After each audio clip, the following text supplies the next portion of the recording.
I always thought life was simple, predictable. You go to school, work hard, spend time with your family, and somehow everything falls into place. But sometimes, life throws things at you that you are never ready for. Moments that break the ordinary and force you to see the world differently. It all started on a Friday morning. I was sipping coffee, scrolling through my phone, when I saw a notification that made my heart skip a beat. My father had passed away. No warning, no chance to say goodbye. Just gone. I immediately called my children, Emily, Michael, and Sarah. I expected grief, tears, maybe panic, but what I heard instead made my chest tighten. "Mom, we can't come. There's a party at school. We promised our friends. At first, I thought they were joking." I laughed nervously. "A party?" I asked. "Right now? Your father—" My voice cracked. They hesitated, then tried to explain that missing the event wasn't possible, that it was important to them. In that moment, I felt something shift inside me. Anger, hurt, disbelief, and a deep sadness all rolled into one. I realized that my children, though young and loving, didn't yet understand the gravity of loss. They didn't realize that life sometimes demands sacrifices you don't want to make. I stayed silent for a while, trying to calm myself. Then, I made one call, a call that I knew might change everything. I reached out to the people who could reach them, to the friends who could help me bridge the gap between their world and the reality of life. Hours passed. I waited, staring at the walls that held the memories of our family. Photos of Dad smiling, waving, holding the children in his arms. Memories that now felt heavier than ever. When my kids finally walked through the door, they were quiet, embarrassed, unsure how to face the moment. I didn't yell. I didn't scold. I just looked at them, letting them see the hurt in my eyes. "What did you think this day would feel like?" I asked softly.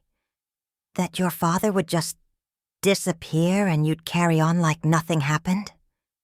Emily's eyes welled up.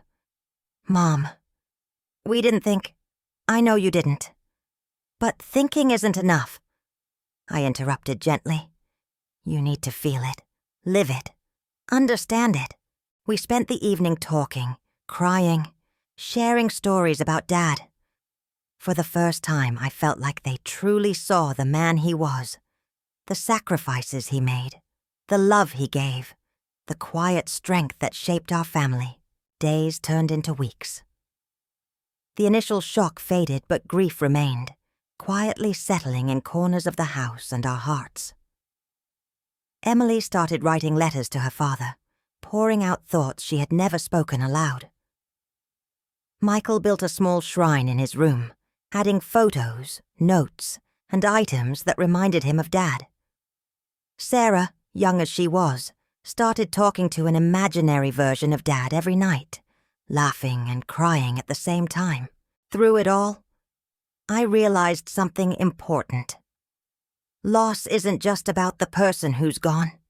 It's about learning to navigate life without them, about teaching your children how to hold memories close while moving forward. One evening, I gathered them together and said, "We're going to do something for him. Something that lasts. Something that reminds us of who he was and who we are." We decided to plant a small tree in the backyard, a living memory of Dad. Each child held soil in their hands, whispered words, promises, feelings they hadn't been able to say before. The tree became a symbol, not just of grief, but of love, of life continuing, of growth amidst pain. As the months passed, I noticed changes in my children. Emily became more responsible, thoughtful. Michael started helping without being asked, learning patience. Sarah blossomed with confidence and warmth. And I found strength in their growth, in the small moments of connection that reminded me that love, even in the absence of a person, could still be powerful, transformative. We started creating a scrapbook, photos, letters, drawings, memories. Every weekend we added more pages, more stories, laughing and crying together. It became a family ritual, a way to stay close, even as life continued to demand attention and responsibility. Then came the day we realized something profound. Grief is not about forgetting. It's about remembering wisely. It's about taking the love, the lessons, and the memories, and using them to shape how we live our lives. My children learned empathy, patience, and understanding in ways that only deep loss can teach. They learned that life is fragile, that every moment counts, and that love is a legacy that cannot be taken away. One night I stood alone in the living room, looking at the tree in the backyard illuminated by the moonlight. I whispered a message to Dad, knowing he would hear me somehow. Thank you for the love, the lessons, the memories. We're doing our best, and we'll carry you with us, always. And in that quiet, reflective moment, I realized something beautiful. Life continues. Pain fades into memory. Grief becomes understanding, and love remains eternal.